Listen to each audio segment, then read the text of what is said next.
नमस्ते। अच्छा, कभी सोचा है कि जापानीज में बदलते मौसम के बारे में या अपनी फेवरेट सीजन के बारे में बात कैसे करें? आज के इस सेशन में हम लोग यही सीखने वाले हैं। मतलब कैसे बताएं कि बसंत आ रहा है या फिर पतझड़ इतना अच्छा क्यों लगता है? तो चलो एक सवाल से शुरू करते हैं। जापानीज में ये कैसे कहेंगे? मुझे पतझड़ सबसे ज्यादा पसंद है। इस सवाल को ना दिमाग में रखिएगा, क्योंकि बस कुछ ही मिनटों में इसका जवाब मिलने वाला है। तो चलिए शुरू करते हैं। सबसे पहले ना उस फीलिंग को पकड़ते हैं जब मौसम बदलता है ना? जब हवा में वो हल्की सी ठंडक आने लगती है या फिर दिन थोड़े गर्म होने लगते हैं। अब सवाल ये है कि इसी एहसास को जापानीज में कैसे कहेंगे? तो देखिए, इस बदलाव को बताने के लिए जापानीज में एक बहुत ही कमाल का वर्ब है, नारीमासु। ये शब्द किसी भी चीज के बन जाने या हो जाने को दिखाता है, जैसे मौसम का गर्म हो जाना या ठंडा हो जाना। अगर बिल्कुल सीधे सीधे बोलें तो नारीमासु का मतलब है बन जाता है या हो जाता है। जरा सोचिए, जैसे पानी बर्फ बन जाता है या दिन रात में बदल जाता है। ये क्या है? ये एक स्टेट से दूसरे स्टेट में जाने का बदलाव है। अच्छा, अब सवाल ये है कि इसे इस्तेमाल कैसे करना है। इसके ना दो सिंपल से रूल्स हैं। अगर कोई वर्ड ई एडजेक्टिव है तो उसके आखिर के ई को हटाकर को लगा दो, और अगर वो कोई नाउन या ना एडजेक्टिव है तो बस नी जोड़ दो। हो सकता है ये सुनने में थोड़ा मुश्किल लगे, पर टेंशन नहीं, एग्जाम्पल से सब कुछ एकदम क्लियर हो जाएगा। जैसे एक वर्ड लेते हैं, आताताकाई। इसका मतलब है गरम, और ये एक ई एडजेक्टिव है। तो रूल के हिसाब से क्या होगा? ये बन जाएगा आताताकाकू नरीमसु, मतलब मौसम गर्म होने लगा है। अब एक नाउन का एग्जाम्पल देखते हैं। यासुमी का मतलब होता है छुट्टी। यहाँ हम ने नरीमासु यूज करेंगे। तो इसका मतलब हुआ गर्मियों में स्कूल नहीं होता है। और अगर और भी ठीक से समझें तो गर्मियों में स्कूल की छुट्टी वाली स्टेट हो जाती है। बहुत बढ़िया। अब हम मौसम के बदलने के बारे में तो बात कर सकते हैं। तो अब टाइम है ये बताने का कि भाई हमें कौन सा मौसम सबसे अच्छा लगता है। इसके लिए दो शब्द हैं जो बहुत बहुत जरूरी हैं, इचिबान और सुकी। तो इचिबान जो है ना, वो एक तरह का सुपर हीरो वर्ड है।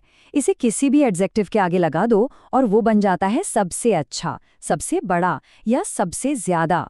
मतलब ये किसी भी चीज को सीधा नंबर 1 बना देता है। और ये लीजिए, हमारे सबसे पहले सवाल का जवाब आ गया।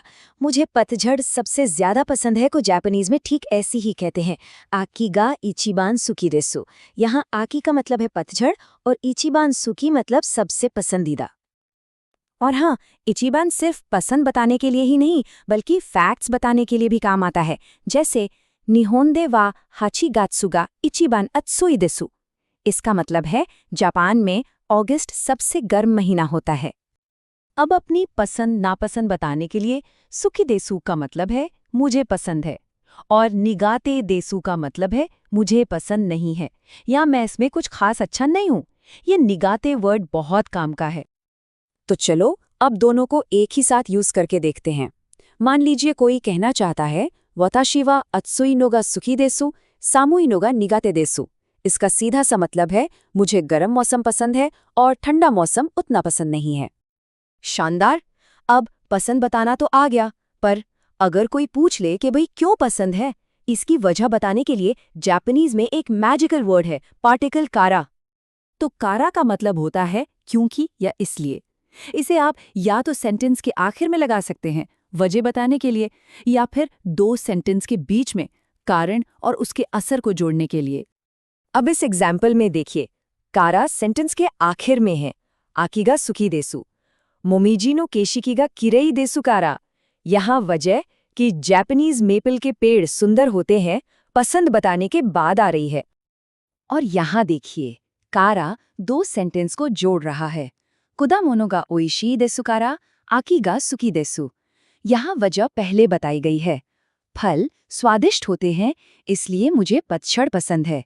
ये एकदम परफेक्ट तरीके से कारण और उसके असर को दिखाता है। चलिए अब आज की आखिरी चीज सीखते हैं। अच्छा, क्या हो अगर हमें एक से ज्यादा चीजें पसंद हो? अब पूरी की पूरी लिस्ट गिनाने के बजाय अगर सिर्फ कुछ एग्जाम्पल देने हो तो उसके लिए या का इस्तेमाल होता है। तो पार्टिकल या जो है वो है तो और की तरह, लेकिन इसका इस्तेमाल तब होता है जब आप पूरी लिस्ट नहीं दे रहे हो, बस कुछ एग्जाम्पल्स दे रहे हो। इसको ऐसे समझ सकते हैं कि इसका मतलब है और बाकी चीजों के अलावा। उदाहरण के लिए ये सेंटेंस देखिए, ओमी या यामादे असोबुनोमो तनोशी देस। इसका मतलब है समुद्र और पहाड़ों में खेलने में भी मजा आता है। यहाँ या लगाने का मतलब है कि शायद और भी जगह हैं, पर हम बस इन दो का नाम ले रहे हैं। ये एक अधूरी लिस्ट है। एक और बढ़िया एग्जाम्पल देखते हैं, हारू वा साकुरा या चुरिप्पू नादोनो हनागा साकिमास। यहाँ या का इस्तेमाल बता रहा है कि हम चेरी ब्लॉसम और ट्यूलिप का बस एग्जाम्पल दे रहे हैं। मतलब बसंत में और भी कई तरह के फूल खिलते हैं। क्या बात है, आज हमने काफी कुछ कवर कर लिया। तो चलिए एक बार फटाफट देख लेते हैं कि हमने क्या क्या सीखा। हमने सीखा कि नारीमासु यूज करके बदलाव कैसे बताएं, फिर इचिबान और सुखी से अपनी कोई सबसे पसंदीदा चीज कैसे बताएं, फिर कारा यूज करके उसकी वजह भी समझाई, और आखिर में या से कुछ एग्जाम्पल भी दिए। तो इन सब को मिला के अब जापानीज में मौसम और सीजन्स पर बात करना बिल्कुल मुमकिन है। तो अब सोचने वाली बात यह है, इन नए शब्दों का इस्तेमाल करके अभी के मौसम को कैसे डिस्क्राइब किया जा सकता है, इस पर जरूर सोचिएगा। इस सेशन को देखने के लिए बहुत बहुत शुक्रिया।